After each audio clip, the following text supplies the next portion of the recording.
दोस्तों पिछली क्लास में हम लोगों ने पढ़ा था यमुना नदी के उद्गम के बारे में और ये भी बताया गया था पिछली क्लास में कि यमुना नदी किन किन शहरों से गुजरते हुए वो गंगा में मिल जाती है।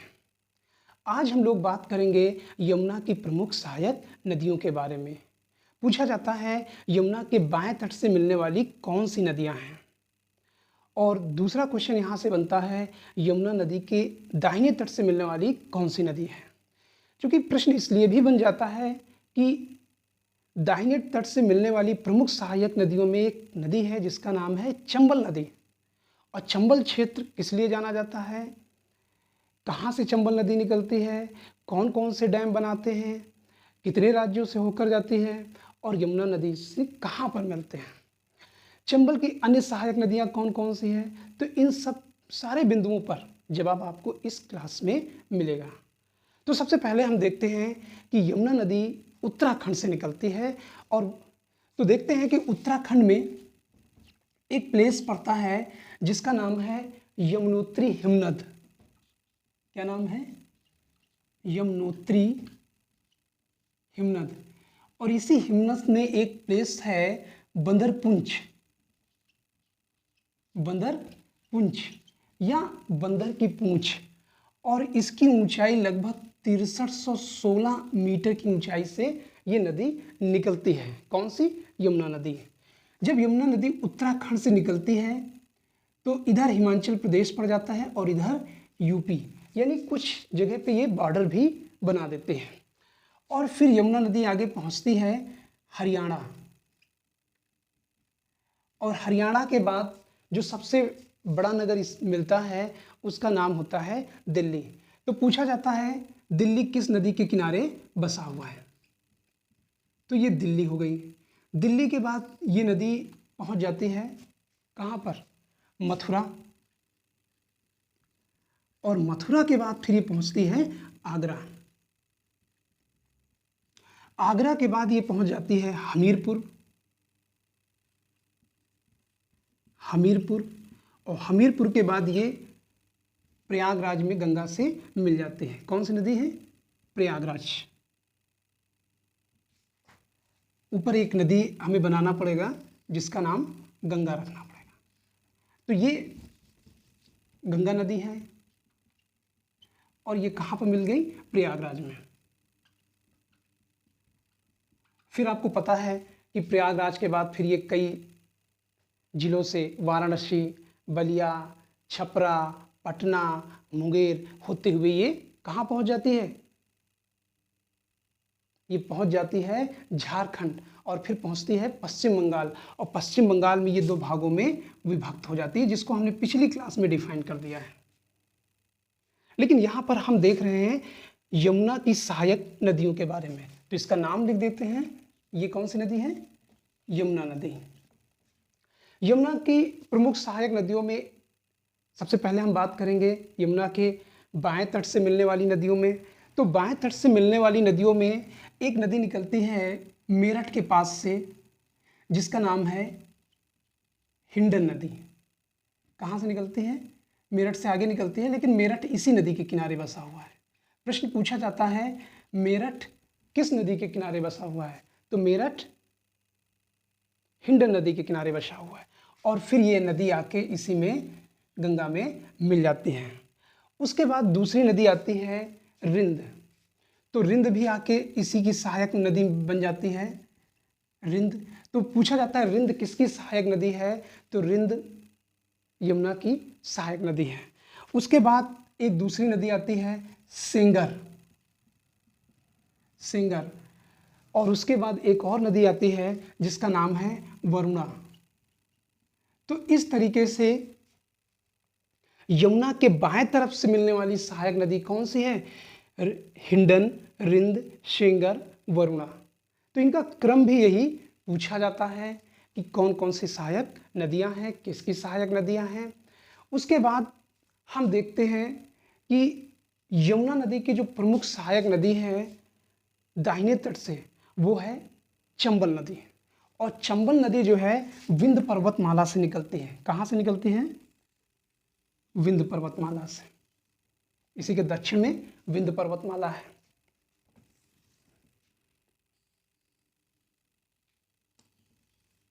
कौन सी पर्वतमाला है? विंध्य पर्वतमाला। विंध्य पर्वतमाला। तो विंध्य पर्वतमाला में मध्य प्रदेश में एक स्थल पड़ता है और इस पहाड़ी का नाम है जनापाव की पहाड़ी। ये कौन सा पहाड़ी है? जनापाव की पहाड़ी। तो जनापाव की पहाड़ी किसका भाग है? विंध्य पर्वतमाला का भाग है। यहीं पर एक स्थल है महू, MHOW, यानी मिलिट्री हेडक्वार्टर ऑफ वार के नाम से भी जाना जाता है। तो महू जो है, महू से ये नदी निकलती है, कौन सी? चंबल नदी। कौन सी नदी? चंबल नदी। तो महू में एक वही स्थल है जहां पर डॉक्टर भीमराव अंबेडकर का जन्म हुआ था। तो प्रश्न पूछा जाता है महू किस राज्य में है? तो महू जो है मध्य प्रदेश में है और यहीं पर BR अंबेडकर का जन्म हुआ था और यहीं से ये नदी निकलती है जिसका नाम है चंबल नदी। कौन सी नदी है? चंबल नदी। चंबल नदी की एक सहायक नदी है। चंबल नदी आगे जाकर हमीरपुर के पास, तो ये नदी जो है आगे हमीरपुर से पहले ही कहाँ पे मिल जाती है? गंगा यमुना में मिल जाती है। जब ये नदी निकलती है तो ये कई राज्यों से होकर गुजरती है। तो सबसे पहले ये गुजरती है मध्य प्रदेश में, फिर ये पहुंचती है राजस्थान में। जब ये मध्य प्रदेश में रहती है तो यहाँ पर एक डैम बनाया जाता है जिस डैम का नाम है गांधी सागर। क्या नाम है? गांधी सागर। तो प्रश्न पूछा जाता है गांधी सागर डैम कहाँ पर बना हुआ है? तो गांधी सागर डैम चंबल नदी पर कहाँ पे बना हुआ है? मध्य प्रदेश में बना हुआ है। फिर ये नदी आगे पहुँचती है राजस्थान में। कहाँ पे पहुँच जाती है? राजस्थान में। और राजस्थान में यहाँ पर 2 डैम बनाए जाते हैं और ये डैम, पहला है जवाहर सागर, जवाहर सागर, और दूसरा है राणा प्रताप, राणा प्रताप सागर। तो इस तरीके से यहाँ पर 3 डैम बनाए गए हैं। इसका कारण क्या है कि यहाँ ये मालवा के पठार से जो सबसे बड़ी नदी मानी जाती है और यहाँ पर मिट्टी का कटाव इतना ज़्यादा होता है कि बड़ी बड़ी एक तरीके से खाइयाँ बन जाती हैं जिसे हम उत्खात भूमि के जानते हैं। तो जब ये नदी यहाँ से निकलती है तो मिट्टी का कटाव बहुत होता है और इसी मिट्टी के कटाव को रोकने के लिए डैम बनाए गए हैं। कौन कौन से? गांधी सागर, जवाहर सागर और राणा प्रताप, दोनों राजस्थान में है। तो प्रश्न पूछा जाता है राजस्थान में कौन कौन से हैं और फिर ये आगे यूपी में पहुंच जाते हैं।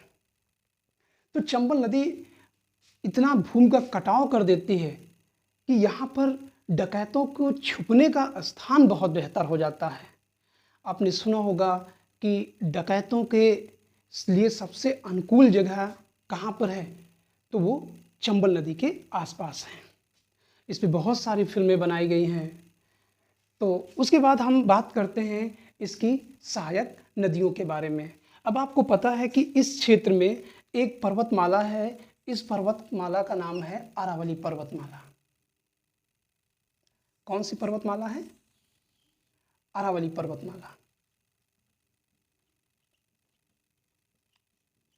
अरावली पर्वतमाला से एक नदी निकलती है जिसका नाम है बनास नदी। तो प्रश्न पूछा जाता है बनास किसकी सहायक नदी है? तो बनास जो है चंबल नदी की सहायक नदी है। इस नदी का नाम भी लिख दिया जाए, चंबल नदी।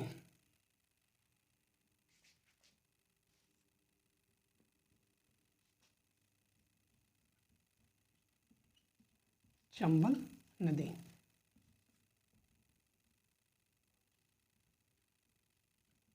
चंबल नदी। तो इसकी सहायक नदी है बनास नदी, जो कहाँ से निकलती है, वो अरावली पर्वतमाला से। तो इसका नाम रख देते हैं बनास नदी। और ये चंबल के बाएं तरफ की प्रमुख सहायक नदी है। उसके बाद चंबल की अन्य सहायक नदियों में फिर उसके बाद हम लोग देखते हैं कि चंबल के दाहिने तरफ की सहायक नदियों में एक सबसे प्रमुख सहायक नदी है जिसका नाम है गंभीर नदी। तो गंभीर जो है मालवा के पठार से ही निकलती है। इस नदी का नाम है गंभीर नदी।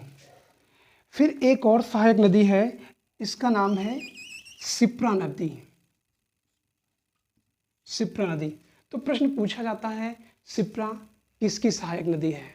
तो सिप्रा जो है चंबल की सहायक नदी है। सिप्रा के बाद एक दूसरी और नदी आती है जिसका नाम है काली सिंध। काली सिंध। पूछा जाता है प्रश्न काली सिंध किसकी सहायक नदी है? तो काली सिंध जो है चंबल की सहायक नदी है। फिर एक नदी और है, इसका नाम है परवान, और एक नदी और है पार्वती। तो प्रश्न पूछा जाता है पार्वती किसकी सहायक नदी है? तो पार्वती चंबल की सहायक नदी है। तो आप देखते हैं कि ये यमुना की प्रमुख सहायक नदियों में चंबल भी एक बड़ा बेसिन बनाती है। तो चंबल नदी अपनी उत्खात भूमि के लिए जानी जाती है और यहाँ पर इस पे जो डैम बनाए गए हैं तो उसका मुख्य उद्देश्य है मिट्टी के कटाव को रोकना। और ये चंबल जो है मालवा के पठार की सबसे बड़ी नदी मानी जाती है। उसके बाद अगली नदी हम देखते हैं चंबल की सहायक नदियों में से। उसके बाद हम लोग देखते हैं यमुना की दूसरी सहायक नदी है और इसकी सहायक नदी का नाम है सिंध नदी। सिंध नदी। और फिर अगली नदी है बेतवा। तो बेतवा जो है मध्य प्रदेश के रायसेन जिले से निकलती है।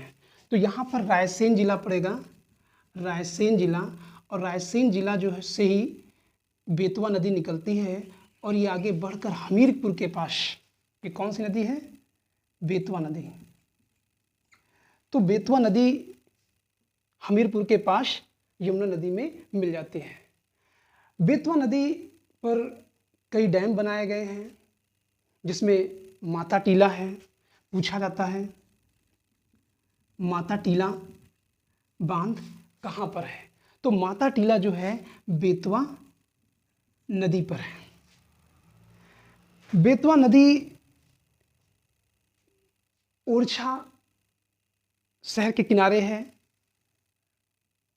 या आप कह सकते हैं कि ओरछा शहर के किनारे से ही बेतवा नदी गुजरती है। तो इस तरीके से प्रश्न पूछा जाता है कि बेतवा नदी किसकी सहायक नदी है? तो बेतवा किसकी सहायक नदी है? यमुना की सहायक नदी है। उसके बाद केन नदी के बारे में पढ़ते हैं, और केन नदी जो है कैमूर की पहाड़ियों से निकलती है। तो ये कौन सी पहाड़ी है? कैमूर पर्वत। तो कैमूर पर्वत से कौन सी नदी निकलती है? केन नदी। और किस में मिल जाती है? यमुना नदी में मिल जाती है। इस नदी का क्या नाम है?